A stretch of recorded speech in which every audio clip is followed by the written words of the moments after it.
इगतपुरी तहसील येथे भव्य शेतकरी नोंदणी माहिती अभियान तहसीलदार अभिजित बारावकर यांच्या पुढाकाराने आणि तहसील कार्यालय इगतपुरी यांच्या सहकार्याने शेतकरी नोंदणी माहिती अभियानाचे आयोजन करण्यात आलं।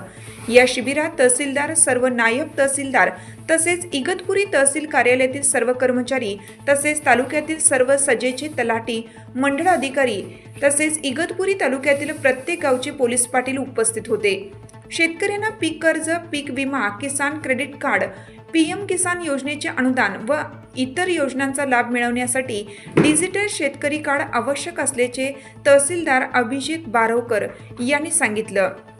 तहसीलदार, कृषी अधिकारी, तलाठी व सेतू संचालकांनी शेतकऱ्यांच्या समस्यांचे समाधान करण्याचे आवाहन करण्यात आलं।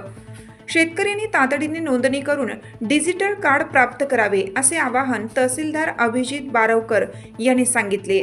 प्रशासकीय अधिकारी, तलाठी, आधार संचालक, सेतू संचालक यावेळी उपस्थित होते। इतर तालुक्याच्या तुलनेत इगतपुरी तालुक्यातील शेतकरी नोंदणी अभियानामध्ये फारच मागे असल्याने तहसीलदारांनी संताप व्यक्त केला।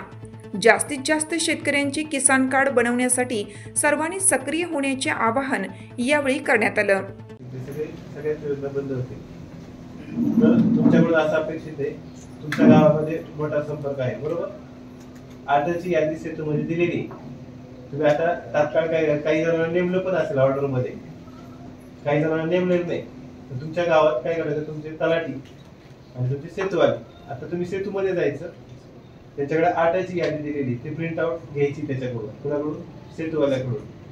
तिथे काय अडचण आली तर तलाठ्यांना संपर्क करायचा आणि ते प्रिंट आउट घेऊन सेतूवाले ते चेक पण करून देतील कोणते झालेले आहेत ते, आलं लक्षात? आणि ती यादी घेऊन त्यातले जे राहिलेले लोक आहेत, तर प्रत्येक दिवशी तुम्ही कमीत कमी 20 लोकांना त्यातून सेतूमध्ये घेऊन यायचं आणि ॲग्री टॅक्सचं काम करायचं। लक्षात आलं?